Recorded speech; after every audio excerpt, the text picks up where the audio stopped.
Well, hello, listeners, and welcome to Connecting the Dots with DelRo. I am your lovely host, Dillon Del Rosso, aka DelRo, and I am here to help showcase the power of networking, both professionally and personally. On this podcast, myself and my incredible guests will share our stories on how the art of connecting has shaped our lives and careers. We'll share our successes, failures, embarrassments, tips and tricks, once-in-a-lifetime opportunities, and much more. What I'm getting at here is we're all here to connect with each other genuinely. Doesn't sound that bad, right? Well, listen, you'll be hearing plenty of me, so let's get to it. Welcome to the show.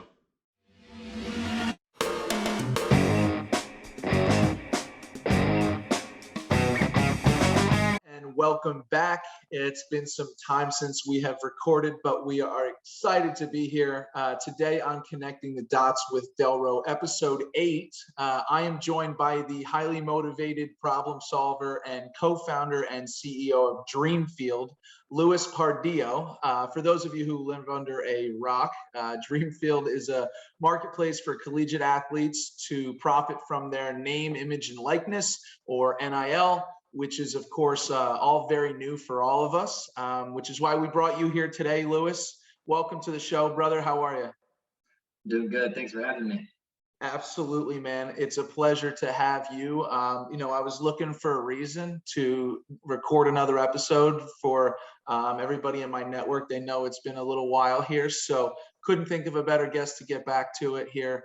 Thank you so much for being on the show, man. So would love to get right into it, only because there's so much to cover. I've been very excited to get this going. So, Louis, I'd love for the people at home to know a bit more about how you end up as a co-founder of such a fast-growing business in a world of sports and business. Can you let everybody behind the curtain for a second and share a bit more about who Louis is and how you found yourself where you are now?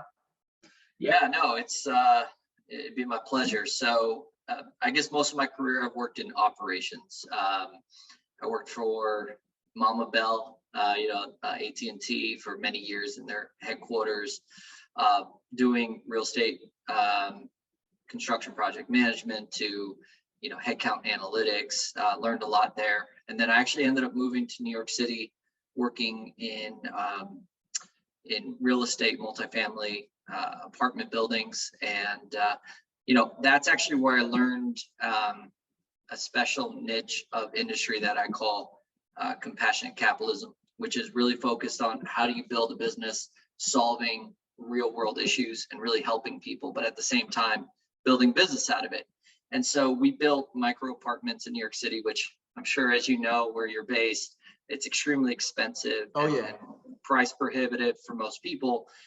Shows like Seinfeld or How I Met Your Mother, they really set people up for failure when they get so excited to move to the city and then they find out a studio apartment's $3,500 a month, right? So we solved for that, and the business was great. Unfortunately, COVID shut down that industry like it did many industries, and found myself suddenly unemployed for the first time in my life. So as my parents have told me many times, you get 24 hours to cry about it and then you get back to work. So right about 24 hours later, I started focusing on what was next. And one of my two partners actually gave me a call probably about a few days later and kind of tipped me off to what was going on in California with NIL, that the bill that passed over there. And I'm sure we'll talk about that more in a little bit, but it kind of intrigued me,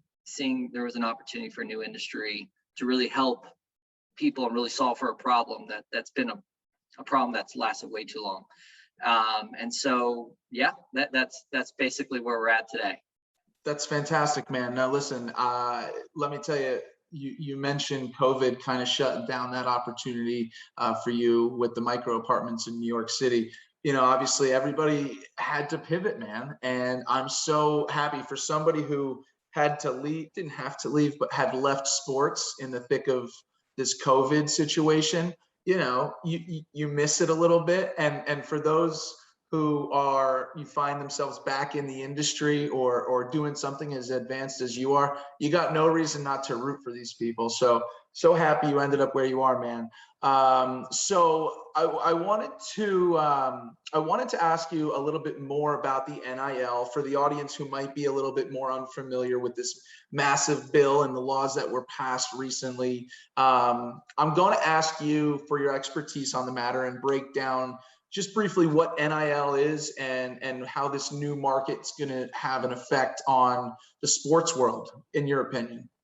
Yeah. So first off, it's a shame that there's even a law about NIL. So for people that don't know what NIL is, it's essentially the right to profit off your personal brand, off your name, your image, or your likeness.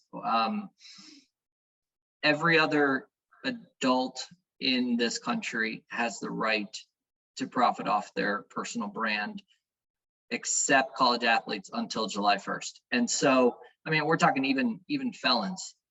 It wasn't an issue. Crazy. And so the NCAA had chosen to not adopt new rules in order to open up the free market to college athletes. And it really was the states stepping up and making that decision that they would pass a law that would essentially force or mandate the universities within the states where they have authority to essentially allow this this activity to occur. And so essentially it was a domino effect, which we knew what would happen. It started with California and Colorado, but unfortunately when they set their law up, it wasn't to enact until 2023. And then when things really started moving, it was the state of Florida that came in and said, you know what, not only are we going to follow their lead, we're going to make sure this is active a year from the moment of signing, which landed on July 1st, 2021. That Gotcha. Triggered more and more states, which I believe at this point, we all stopped counting because it's sort of moot at this point, but I believe 25 states have passed laws or have done executive order at the governor level to allow this activity to occur. And then really the day before July 1st happened, the NCAA basically threw in the towel and they said, all right, we're temporarily waiving this restriction. It no longer can an athlete be held as far as ineligible for capitalizing. So that's where we're at.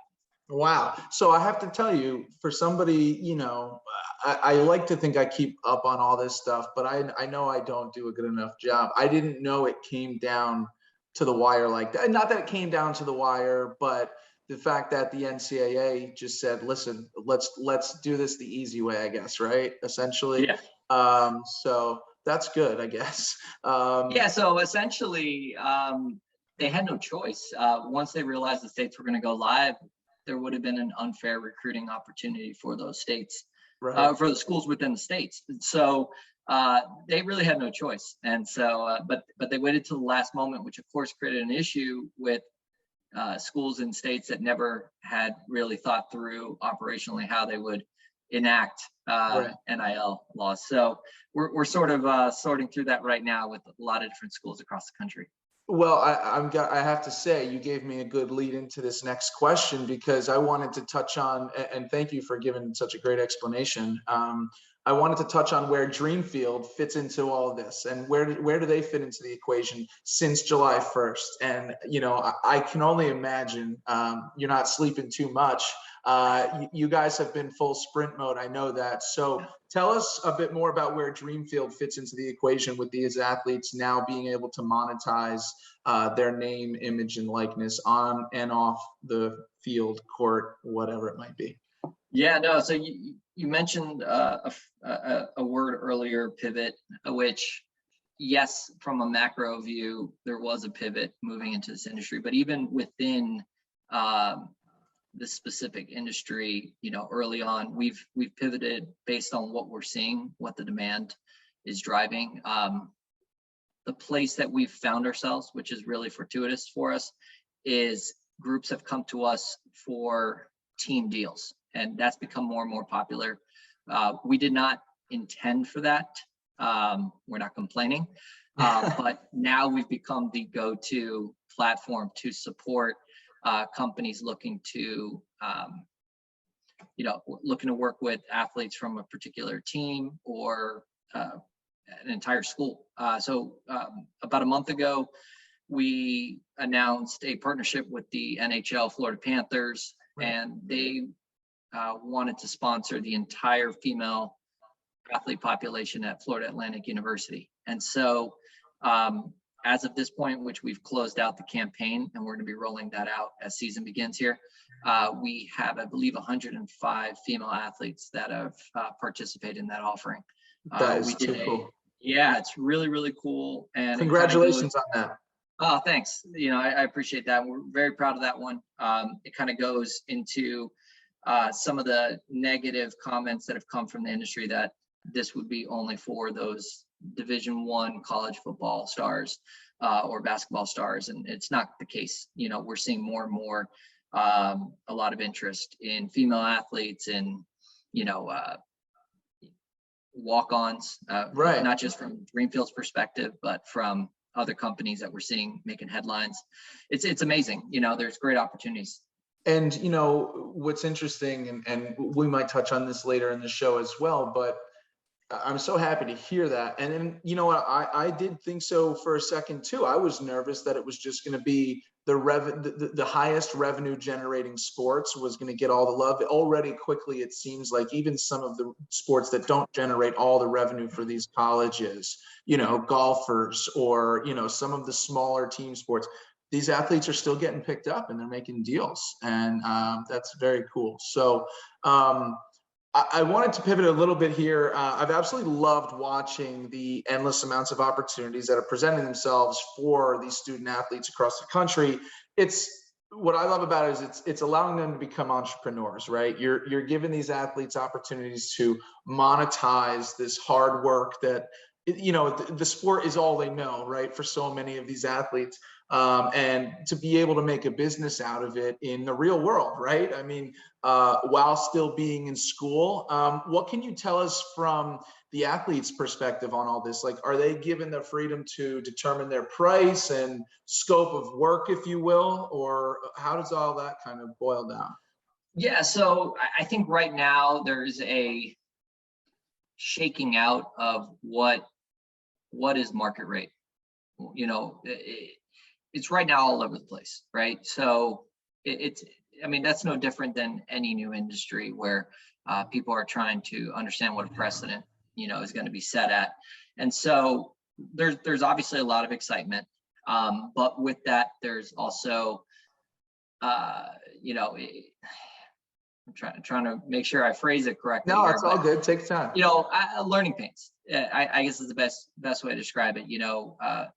For most of these athletes, this is the first time they're earning, revenue. So there's things to factor like taxes and withholdings and ensuring, that if they need to fill out a W-9 form or collect a 1099, that's one of the things Dreamfield solves for. Not trying to do a pitch here, but but these are real world things that they're thinking through. Another thing is, terms of contract, right? Right. There's encumbrance, there's liability that they need to factor in. And then, with having almost 500,000 college athletes, not many of them percentage-wise are going to have agents or representation to really help them through these things. And unfortunately, a lot of them don't even have, family support to really walk them through some of these things. So it's sort of, like I said early on, it's shaking out, and then on the business side, it's the same thing. I think we're seeing what I'm referring to as phase one or the first wave, which is these enterprise consumers on a national level looking to jump in. I think we're going to see a second wave coming here shortly, which is going to be more of a localized business focusing on local athletes, which will affect everything from Division I to Division III. Are these athletes the heroes of their town? Are they the celebrities of their town? Well, who else would you want endorsing your product at a local level than your star athlete? So, there's a lot that's going to shake out. I'll leave it there. Well, yeah, listen, and you're totally right in my opinion, and it's still so early, right? I mean, who knows where this could go, but you touch on the business side of things, and I wanted to flip the script for a second and actually touch on that and how they go about partnering with these athletes. So with influencer marketing being as big as it is right now, right? My full service advertising and PR agency is investing time and effort and money into influencer marketing. So I'm sure companies were chomping at the bit when they heard they can now get, well, now that athletes are on the table, right? Yeah.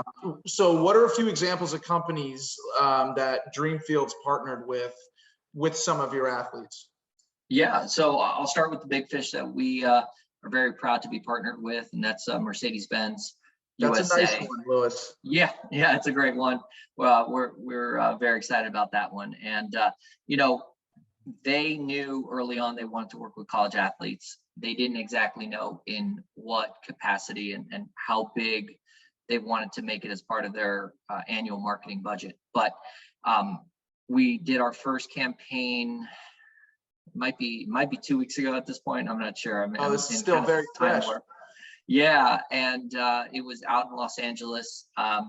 It's part of a 6-city campaign that we're doing for them, really announcing their new EQS, which is their all-electric vehicle. And we worked with a superstar female athlete, volleyball player from UCLA named Mac May. She did an amazing job. I think her post with Mercedes outperformed pretty much every single post except like Rafael Nadal, if that's the correct tennis player, Wow. which is, obviously that's a global, global name. One of the highest paid athletes of all time. Yeah, she outperformed MLS soccer players and other, other icons that they've worked with. So it was phenomenal. We are next week. We haven't announced the athlete yet, but it's a big name. We're doing our second city in Atlanta, Georgia. Nice. So stay tuned for that. So that's one example of a global brand. I mentioned earlier the NHL, hockey team, the Florida Panthers. They're working with, which will be, I believe, 105 to 110 female athletes from Florida Atlantic University. That's going to be an ongoing campaign where they're going to be participating at games, promoting on social media, like you mentioned. It's a big piece of it. Right. Cryptocurrency is a huge industry right now.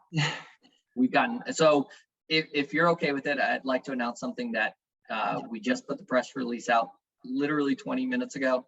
Yeah, hot off the press, exclusive right here. Go for it. That's right. So we just did a deal with Lith Token. It is a clean energy utility token on the blockchain. Big up and coming company. They are sponsoring the University of Florida football team, so Florida Gators. It's an offer that will go out to all of them, as well as one mystery school we have not announced yet. It'll be announced next week. It's a very unconventional place, but it's actually really cool. And I wish I could say more because it kind of goes into what we were talking about, where it's not just the Miamis, the Florida States, the Texas schools. It's some of these schools in places that you don't think about too often, but there's opportunities for everyone. So we're very excited about that. Their budget for the two schools is, I believe, it's over $150,000, Wow. in a 6-week campaign. So we're very excited about that. Yeah, it's really good to see. But that's not the only cryptocurrency company that's reached out to us. We worked with a group called Yummy Crypto. They're charity-based cryptocurrency. Okay. They sponsored the Florida State football team for the month of September, and we're talking to 3 other cryptocurrency groups right now for big team sponsorships. So that's big. Yeah. It's not going anywhere, man. Those are cool. And you know what? For anybody who keeps a pulse on the industry, you knew that the blockchain was going to be in here early, and because they're on the fringe, they know what's next. These two industries are coming up together. I'm glad to see that they're pairing up already. So I wanted to do something I do with every guest, and that's some rapid fire questions just for the audience to get to know you a little bit better. You haven't seen these. I just put them together probably the same time your press release just went out. So just four quick ones here, nothing too crazy, but wanted to start with keep it in the world of sports. So what's the craziest sporting event you've ever been to? Quickly. Yeah, it's easy. USF versus UCF 2017, the Black Friday game. It was, I think, the game of the year. I was there. I lost it. I'm a UCF alum, so pulling that game out was by far the most insane. I'm going to throw a second one in there. I was at Game 7 of the 1997 World Series, Marlins versus Cleveland. Wow. Game 1 in extra innings. Craig Counsell crossing the plate. I was 15 at the time, probably outside of my wedding, which I have to say, by default, best day of my life. That was by far the best day of my life. All right. Well, those are two good answers. And yes, your UCF coffee mug made an appearance earlier. Oh, yeah. You got it all, man. So next one, hamburger or hot dog? Keeping it simple on you here.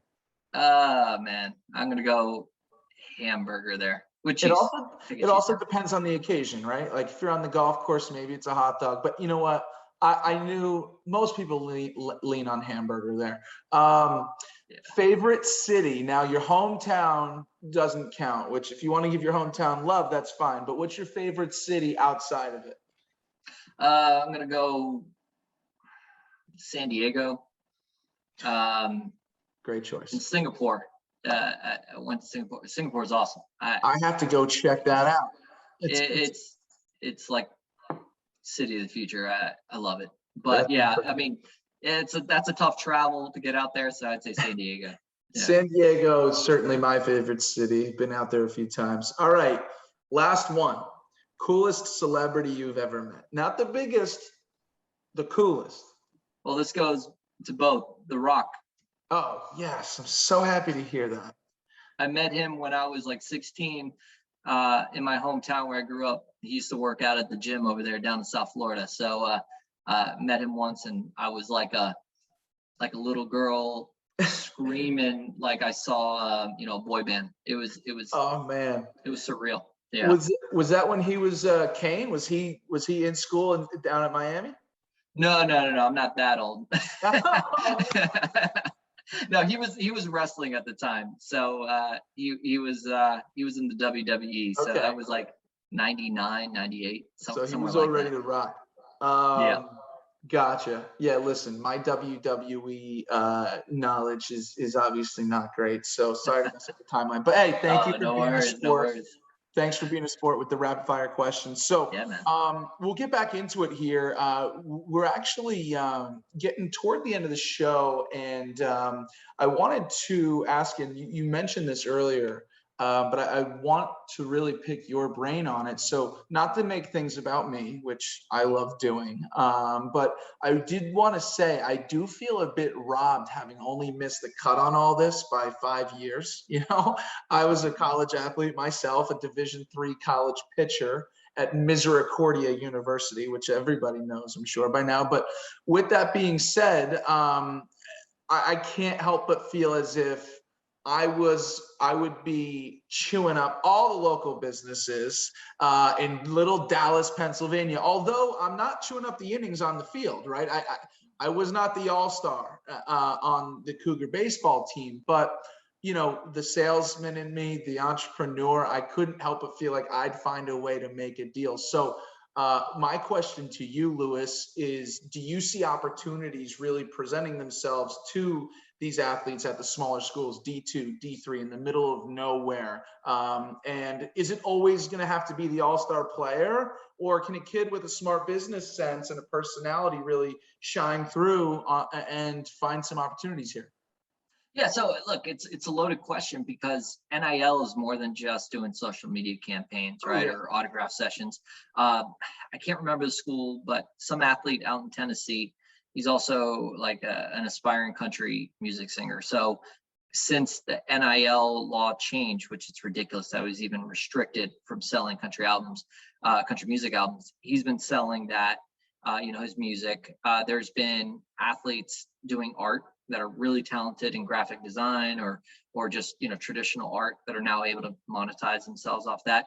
Also, look at athletes like, and if you don't know the story, it's really worth looking into the Donald Delahaye story. He was actually a punter out of UCF, my alma mater, and he was, I believe, if I'm not mistaken, he was the backup punter, which is not really a marketable position.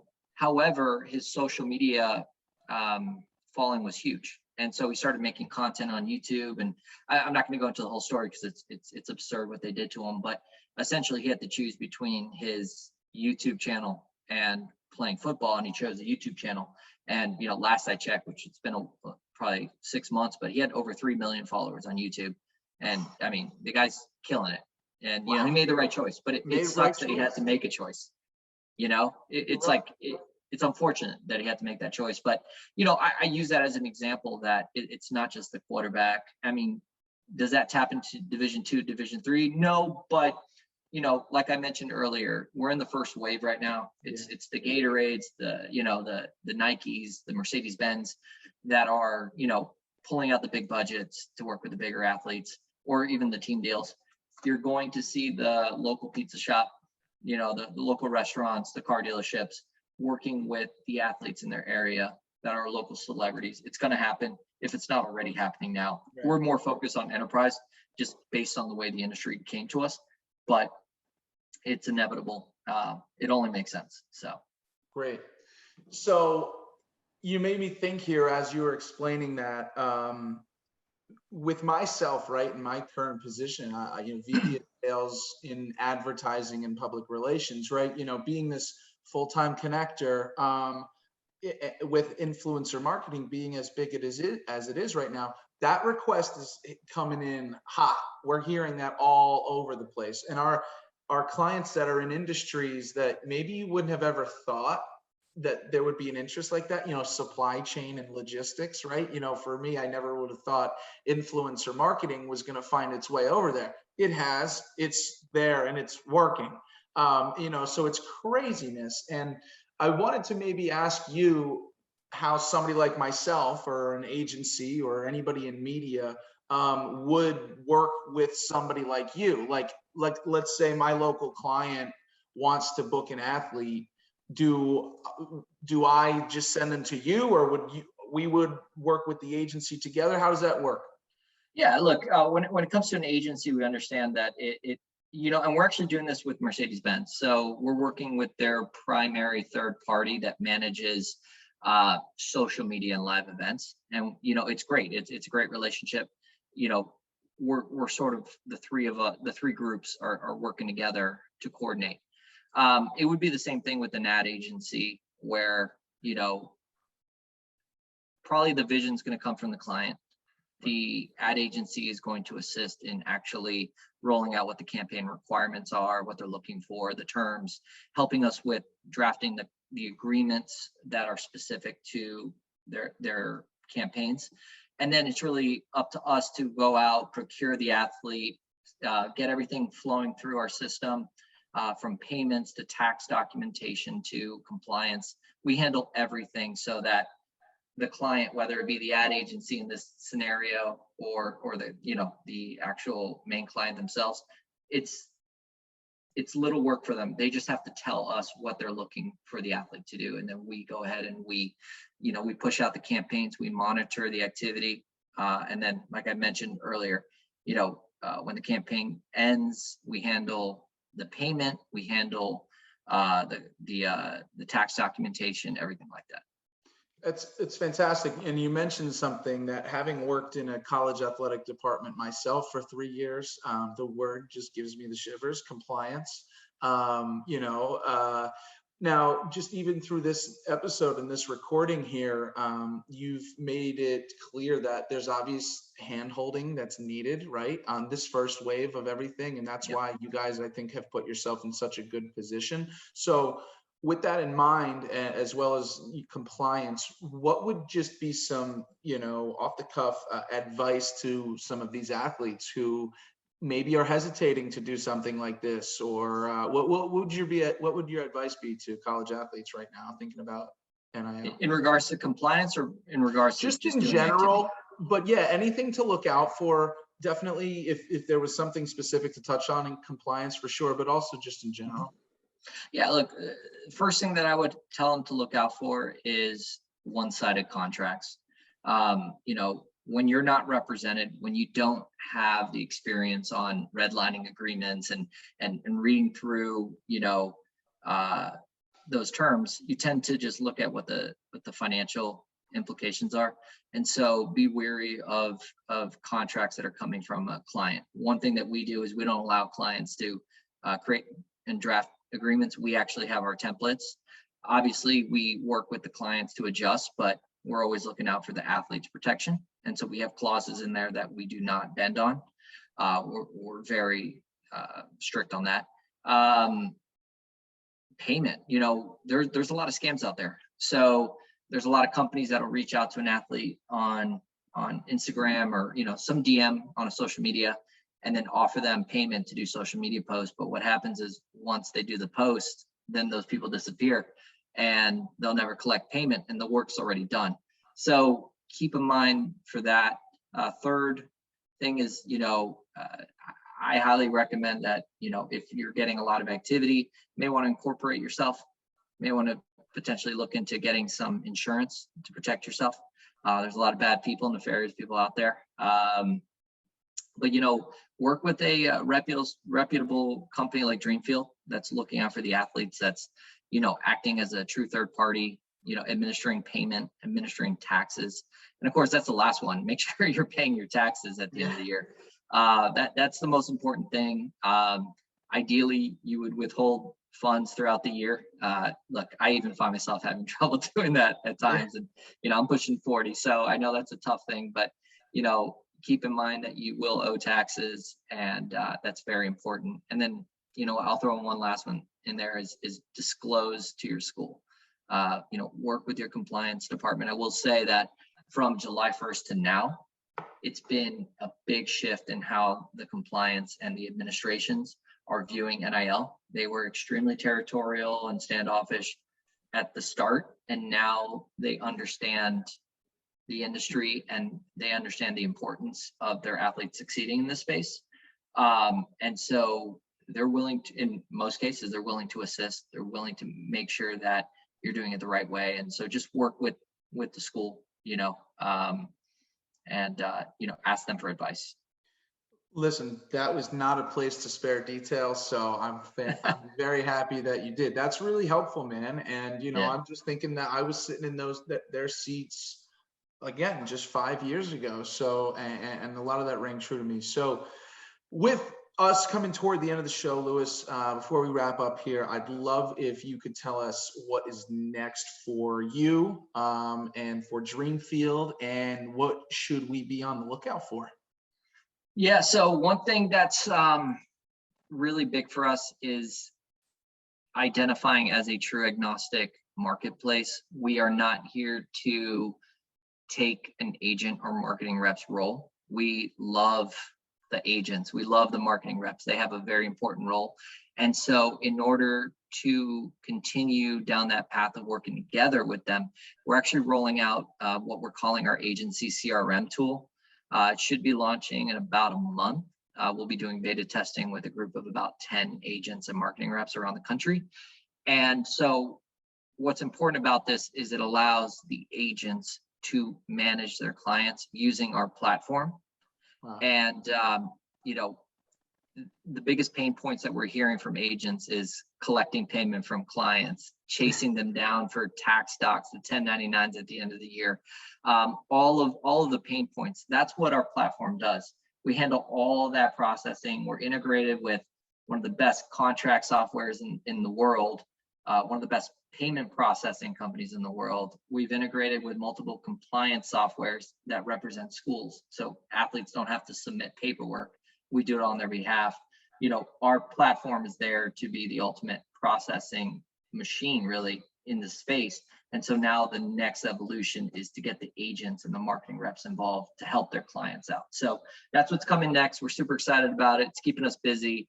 And this is, by the way, this is a complimentary tool. We're not monetizing this. I'm sure my investors are thrilled to hear that, but we see it as a way to continue to advance in this industry and become that trusted partner. So that's coming next. Well, Louis, I have to tell you, man, of course, you and I are newer friends, but we've already have talked about so many different sides of your business, and you guys have your ducks in a row, man. I can't seem to find a gap, and I know that's because you're behind the curtain making sure everything is running properly like a well-oiled machine, as well as looking 3 or 4 steps ahead. So can't wait to see where all this goes. And I'm going to maybe we'll do a separate, just little 3-minute video, whatever this next big announcement is you got in a few weeks, because I'm going to be dying to know. But Louis, thank you so much for coming on the show. You've been a fantastic guest. And unless you have any last words, this was fantastic, man. Thank you so much. No, I got nothing. Just thank you so much for your time. It was great to do this. And I look forward to catching up on when we roll out our agency CRM. Fantastic. Well, Louis, thanks so much. Take care, guys. Connect with Louis on LinkedIn and find out more about Dreamfield at dreamfield.co.